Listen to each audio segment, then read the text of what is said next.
ഇന്ന് ഞാൻ സംസാരിക്കാൻ പോകുന്ന വിഷയം നാച്ചുറലായിട്ട് നമുക്ക് എങ്ങനെ ഡയബറ്റീസിനെ കൺട്രോൾ ചെയ്യാം. എനിക്കൊരു പേഷ്യൻ്റ് വന്നിട്ട് പുള്ളിക്കാരൻ പറയുന്നത് എന്താണെന്ന് വെച്ചാൽ, ഡോക്ടർ എനിക്ക് ഒരു മെഡിക്കേഷനും എടുക്കാൻ പറ്റൂല, ബട്ട് എനിക്ക് എൻ്റെ ഗ്ലൂക്കോസ് ലെവൽ കുറയ്ക്കണം, അതിനെന്താ ചെയ്യേണ്ടത്?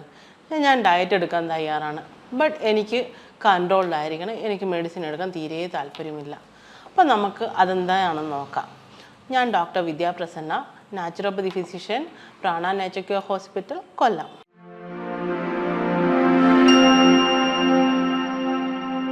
ഒന്നാമത്തത്, നമുക്ക് രാവിലെ വെറും വയറ്റിൽ ഇപ്പോൾ അധികം ഇൻസുലിനോ മെഡിക്കേഷനൊന്നും എടുക്കാത്ത ആൾക്കാരാണെങ്കിൽ നമുക്ക് പറയാം, പേരയില വെള്ളം കുടിക്കുന്നത് നല്ലതാണ്. ഒരു 5 പേരയിലയോ എടുത്ത് ഒരു ഗ്ലാസ് വെള്ളം തിളപ്പിച്ച് കുടിക്കുന്നത് വെറും വയറ്റിൽ, രാവിലെ വെറും വയറ്റിൽ കുടിക്കുന്നത് നല്ലതായിരിക്കും.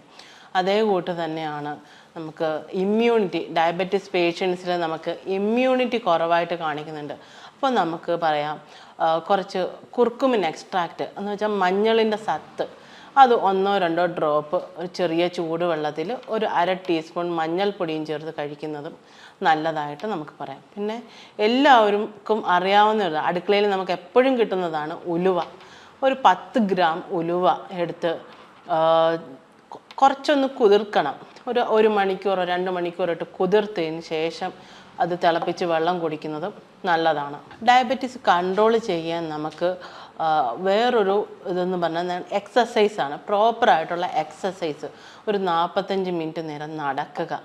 അതേപോലെ തന്നെ സ്വിമ്മിങ്, നീന്താൻ പറ്റുന്നവർക്ക് നീന്താൻ പോവാം. അല്ലാന്നുണ്ടെങ്കിൽ നമുക്ക് 1 മണിക്കൂർ ജിമ്മിൽ ഒരു വെയ്റ്റ് ലിഫ്റ്റിങ്ങോ ഒക്കെ ചെയ്ത് കഴിഞ്ഞാൽ തന്നെ നമുക്ക് ബോഡിയിൽ എനർജി റിലീസായിട്ട് നമുക്ക് നമ്മുടെ മസിൽസ് ടയേർഡ് ആവുകയും അതിനനുസരിച്ച് നമ്മുടെ ഗ്ലൂക്കോസ് ലെവൽ കുറയുകയും ചെയ്യും. അത് നമുക്ക് നല്ല രീതിയിൽ സഹായിക്കും, നമ്മുടെ ബോഡിയെ നല്ല രീതിയിൽ സഹായിക്കും. അതേപോലെ തന്നെയാണ് നമ്മുടെ ആഹാരത്തിൽ നമ്മൾ ശ്രദ്ധിക്കേണ്ടത്, നമ്മുടെ ഡയറ്റിൽ ശ്രദ്ധിക്കേണ്ടതെന്ന് പറഞ്ഞു കഴിഞ്ഞാൽ, എല്ലാവരും ചോദിക്കും നമുക്ക് സ്വീറ്റ് പൊട്ടറ്റോ കഴിക്കാമോ, ഇല്ലാന്നുണ്ടെങ്കിൽ ചേന കഴിക്കാമോ, കാച്ചിൽ കഴിക്കാമോ എന്നൊക്കെ ചോദിക്കാറുണ്ട്. നമുക്ക് തീർച്ചയായിട്ടും കഴിക്കാം. സ്വീറ്റ് പൊട്ടറ്റോ നല്ലതായിട്ട് കഴിക്കാൻ പറ്റുന്ന ഒരു അണ്ടർഗ്രൗണ്ട് റൂട്ട്സ് ആണ്. മീൻസ് അതിൽ ഫൈബർ റിച്ച് ആണ് കണ്ടന്റ്. അതേ കൂട്ട് തന്നെയാണ് നമുക്ക് ചേനയും നമുക്ക് ഒരളവ് വരെ നമുക്ക് ഡയബറ്റീസിന് കഴിക്കുന്നത് നല്ലതാണ്. ബാലൻസ് എന്താണ് പറയുക, എല്ലാം നമുക്ക് കഴിക്കാം, പക്ഷെ അതൊരു അളവ് വെച്ചിട്ട് ഒരു ചെറിയൊരു 1-2 ഉള്ള രീതിക്ക് നമുക്ക് യൂസ് ചെയ്യാം.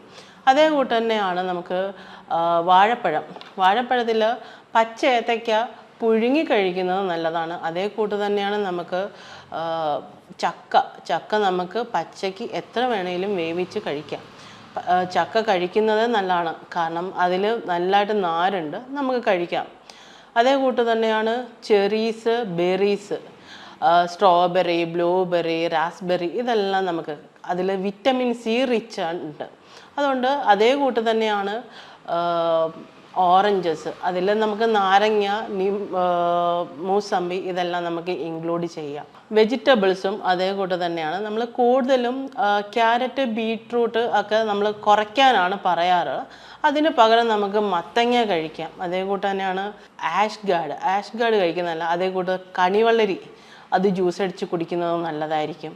പിന്നെ നമുക്ക് കുക്കുംബറൊക്കെ കഴിക്കുന്നതിനനുസരിച്ച് നമ്മളുടെ ബോഡിയിൽ വാട്ടർ കണ്ടന്റ് കൂടുകയും നമുക്ക് മസിൽസിനൊരു അയവ് വരുത്തുകയും ചെയ്യുമ്പോൾ രാത്രിയിൽ ഉറങ്ങുന്ന സമയത്ത് കൂടുതൽ പേരും ഡയബറ്റീസ് ഉള്ളവർ പറയുന്നതാണ്, ഡോക്ടറെ എനിക്ക് മസിൽ സ്പാസം ഉണ്ടാകുന്നുണ്ട്, കാല് കോച്ചി പിടിക്കുന്നു. അതിൻ്റെയൊക്കെ ഒരു ഇത് കുറയ്ക്കാൻ പറ്റും. ആഴ്ചയിൽ ഒരിക്കലും നമുക്ക് നെല്ലിക്ക, കുറച്ച് കറിവേപ്പില, അതേ കൂട്ട് തന്നെ കുറച്ച് മഞ്ഞളും ചേർത്ത് ജ്യൂസ് അടിച്ചോ. അത് ഒരുപാട് നെല്ലിക്ക കഴിക്കരുതെന്നല്ല, 1-2 എടുത്തിട്ട് ജ്യൂസ് അടിക്കുക. അത് ആഴ്ചയിൽ ഒരിക്കലും കഴിക്കുന്നത് കൊണ്ട് നമുക്ക് പ്രശ്നങ്ങളൊന്നുമില്ല. പക്ഷെ കണ്ടിന്യൂസ് കഴിക്കുന്നത് നമുക്ക് കിഡ്നിക്ക് പ്രശ്നം ഉണ്ടാവാൻ ചാൻസ് ഉണ്ട്. നോർമലി ഡയബറ്റിക് പേഷ്യൻസിന് കിഡ്നി ഡിസീസ് ഉണ്ടാവാനുള്ള chance, especially uric acid, creatine, അങ്ങനെയുള്ള പ്രശ്നങ്ങളും ഉണ്ടാവാൻ ചാൻസ് ഉണ്ട്. അപ്പോൾ ഡയബറ്റിക് പേഷ്യൻറ്റിന് കിഡ്നി പ്രശ്നങ്ങളും കൂടി ഉള്ളവരാണ് ഉണ്ടെങ്കിൽ അവർക്ക് ഞെരിഞ്ഞിലിട്ട വെള്ളം കുടിക്കുന്നത് നല്ലതായിരിക്കും. അപ്പോൾ യൂറിനേഷൻ നല്ല രീതിക്ക് നടക്കും.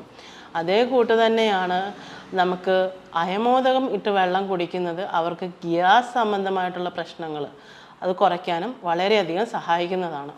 അതേപോലെ തന്നെയാണ് നമുക്ക് ഡയബറ്റീസ് പേഷ്യൻ്റ് എപ്പോഴും പറയും, ഡോക്ടർ എനിക്ക് എപ്പോഴും ഒരു സമാധാനക്കുറവ്, ടെൻഷൻ, സ്ട്രെസ്സ്, ആങ്സൈറ്റി ഒക്കെ ഉണ്ടാവുന്നുണ്ട്. അപ്പം നമ്മൾ പറയും ഒരു 10 മിനിറ്റ് നേരം നിങ്ങൾ ധ്യാനത്തിലിരിക്കുക.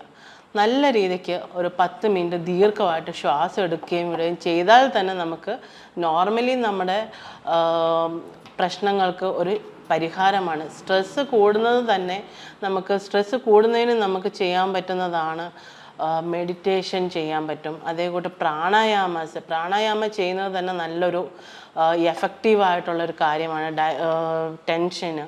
അതേപോലെ തന്നെ നമുക്ക് പേഷ്യൻസിന് ഡയബറ്റിക് പേഷ്യൻ്റ് അനുഭവിക്കുന്ന വേറൊരു പ്രശ്നമാണ് വയറ് സംബന്ധമായിട്ടുള്ള പ്രശ്നം, ഗ്യാസ്. മെയിൻലി ഡയബറ്റിക് പേഷ്യൻസിന് ഗട്ട് റിലേറ്റഡ് പ്രോബ്ലംസ് ആണ് കാണിക്കുന്നത്. അപ്പം നമ്മൾ കൊടുക്കുന്ന ഡയറ്റിൽ നമുക്ക് ഇൻക്ലൂഡ് ചെയ്യാൻ പറ്റുന്നതാണ് ഓവർനൈറ്റ് സോക്ഡ് ഓട്സ്. അത് എങ്ങനെയാണ് യൂസ് ചെയ്യുന്നത് എല്ലാവരും ചോദിക്കാറുണ്ട്. അത് നമുക്ക് യോഗട്ടിൽ കുറച്ച് ഓട്സ് കുതിർത്ത് വെച്ചതിന് ശേഷം പിറ്റേ ദിവസം എടുത്തിട്ട് അതിലും ഫ്രൂട്ട്സ് ഇത് ഫ്രൂട്ട്സോ വെജിറ്റബിൾസോ അത് നമുക്ക് എന്താണോ ഇഷ്ടമുള്ളത് അത് യൂസ് ചെയ്യാം. പിന്നെ അതിൽ ചിയ സീഡ്സ് നമുക്ക് ആഡ് ചെയ്യാം, നട്ട്സ് ആഡ് ചെയ്യാം, പംകിൻ സീഡ്സ് ആഡ് ചെയ്യാം. ഇതെല്ലാം ഒരു ബെറ്റർ ഓപ്ഷനാണ്.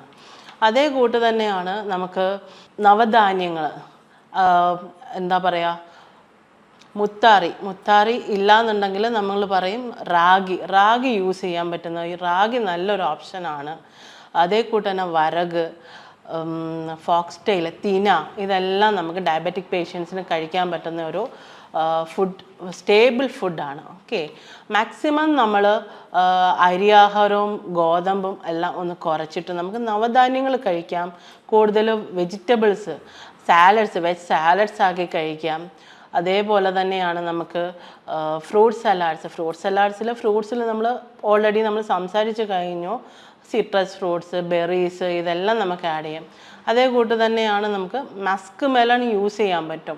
എല്ലാവരും ചോദിക്കുന്നതാണ്, ഡോക്ടറെ എനിക്ക് ഷവാമ യൂസ് ചെയ്യാൻ പറ്റും, അല്ലെങ്കിൽ തണ്ണിമത്തങ്ങ യൂസ് ചെയ്യാൻ പറ്റും. പക്ഷെ അത് തണ്ണിമത്തങ്ങ ഒരു മീഡിയം റേഞ്ചിൽ, ഒരു 50-50 റേഞ്ചിൽ നമ്മൾ കഴിക്കുക. ബട്ട് ഷമാമ നമുക്ക് ഡയബറ്റിക് പേഷ്യൻസിന് നല്ല രീതിക്ക് കഴിക്കാൻ പറ്റുന്ന ഒരു ഫ്രൂട്ടാണ്. അതേ കൂട്ട് തന്നെയാണ് ഡയബറ്റിക് പേഷ്യൻ്റ് പറയുന്ന വേറൊരു പ്രശ്നമാണ് കാലിൽ നീര്, നിൽക്കുന്നതിന് വേദന, ഉപ്പൂറ്റി വേദന, നടക്കുമ്പോൾ അറിയാതിരിക്കുക.